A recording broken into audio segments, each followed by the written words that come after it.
I have here sort of a short letter from a friend I have from the dark continent, I think. And his name is, I think, James Babalu Nungu. He's from Zimbabwe. I think he was a visitor. And I have this letter I think I should read out to you. It's a little long, but please bear with me. This is some of the thoughts about a visitor, how they see us. And I think to get the full effect, I think if I try and read it, if James Babalu Nungu was here, in a little bit of an African kind of accent, I'll make a try. I think it would go something like this. He would say, this is the letter, I'm not making it up. This letter here, I have it here. Hello there, Chief. That's me. I'm James Babalu Ndungu, remember. I was visiting Malaysia recently on account of a mistake in the travel arrangement.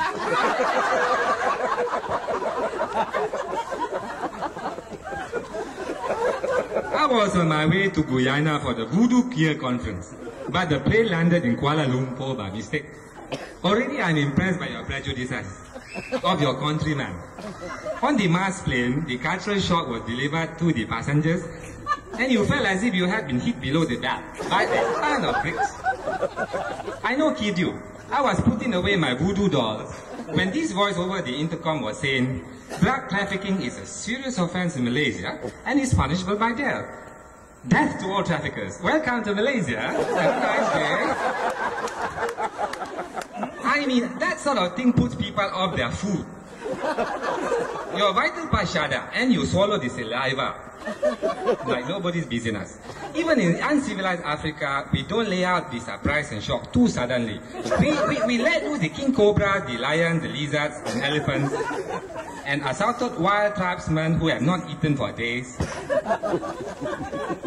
Gradually, then the appropriate reaction will be, Jesus the Christ, what a place.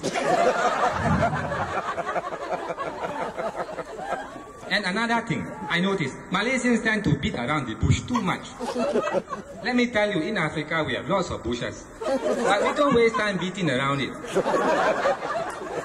Africans, when they get the urge to marry, they just hunt the women with their spears.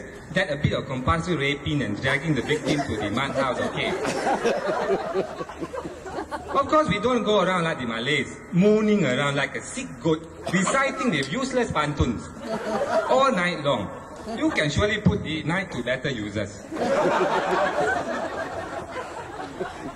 And I see that they waste a lot of time sending delegation to negotiate, bargaining over the price of the girl, or asking for the hand of the girl. Of course, there is some similarity, but only up to a certain point. When we ask for the hand of the girl, in Africa, we just chop off the hand of a volunteer, usually your second cousin by custom, and send the bleeding hand to the father of the victim. The well-to-do normally wrap up in the fancy banana leaves, but those who are in a hurry just send it off without trimmings. They usually get the message that you are after the favorite daughter.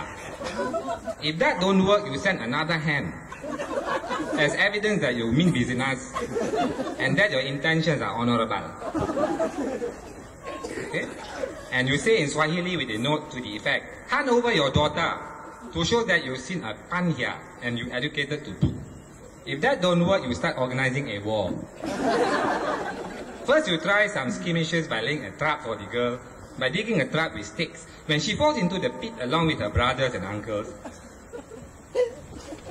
you catch hold of her in your arms and you let go of the brothers and uncles into the recess. If this don't work, then you go about rampaging and looting the village or making a nuisance of yourself. But other Africans go for the subtle approach. They go to the voodoo doctors who use an assortment of dolls, pins and potions made from the sweat of the hyena. This approach is messy and can be tricky because it requires that the dolls bear a good likeness to your victim of your lust and desire. Otherwise, you might be latched up to the local fruitcake or the auntie with the cross eyes and hunchback.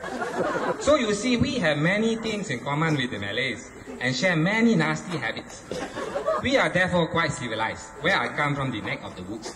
That's the letter, ladies and gentlemen. Very long, but it gives you insight what other people think about us. We take